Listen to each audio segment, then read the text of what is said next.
काय झालं, तुम्ही रडताय का? तुम्ही होम मिनिस्टर झाले की? अयो, आमची गाडी 2-4 महिन्याखाली हलवलेली आहे. पोलीस कंप्लेंट वगैरे केली, 4 महिने झाले ना, पेमेंट नाहीये म्हणून घेत नाहीये गाडी. कशी आहे परिस्थिती घरची? नाजूकच आहे. कधी विचार करता गाडी जिंकाल तुम्ही? रवलं होतं पण आता काय नशिबात होतं म्हणून भेटलं ना. घरचं काय म्हणजे गरीब परिस्थिती म्हणजे काय? घरी कामाला जातो मिस्टर? कामाला जातात, 2 मुलं आहेत. गाडी नाहीये का?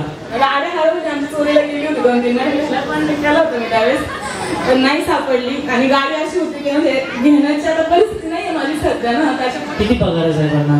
दर आहे 15-20 पर्यंत जातो फक्त. घर हे सगळं भागवायचं वगैरे आम्हाला पैसे पाठवायला, सासरे गावाला वयस्कर ना, त्यांना पण पैसे द्यायला. आता रडायला आलं? मला मिस्टरांना द्यायचं होतं माझ्याकडे, ते मला.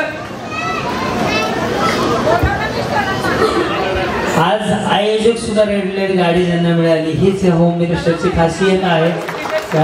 पण माहिती आहे परिस्थिती कशी आमची. त्यांनी ऍडमिशन पण माझ्या मुलाचं केलेलं आहे, डोनेशन भरपूर बोलत होते. म्हणजे दादानेच तुम्हाला मदत केलेली आहे. म्हणजे आता जर नवीन गाडी घ्यायची म्हणजे तुमच्या नवऱ्याला किती दिवस काम करावं लागलं असतं?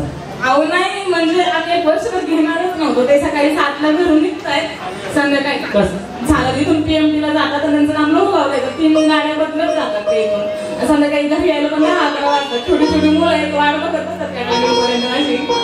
आणि रात्री 11:30 घरी आले होते. ताईसाठी टाळ्या वाजत झालं. होम मिनिस्टर आज यांचं स्वप्न साकार झालं. पैठणी पण घेऊन या. आज या माऊलीचा सन्मान करताना मला सुद्धा आनंद वाटतो. आज अशा माऊलीच्या घरी आपण पैठणी साडी देणार आहोत आणि गाडी पण देणार आहोत. म्हणजे वर्षभर बोलवतो आहोत, वर्षभर तुम्हाला काम करावं तेव्हा ही गाडी घेत आली असती. माझ्या कार्यक्रमाचं वैशिष्ट्य आहे की मी अशा माणसांचं स्वप्न पूर्ण करण्याचा प्रयत्न करतो. तिच्या माऊलीला गरज आहे. लय भारी न्यू होम मिनिस्टर.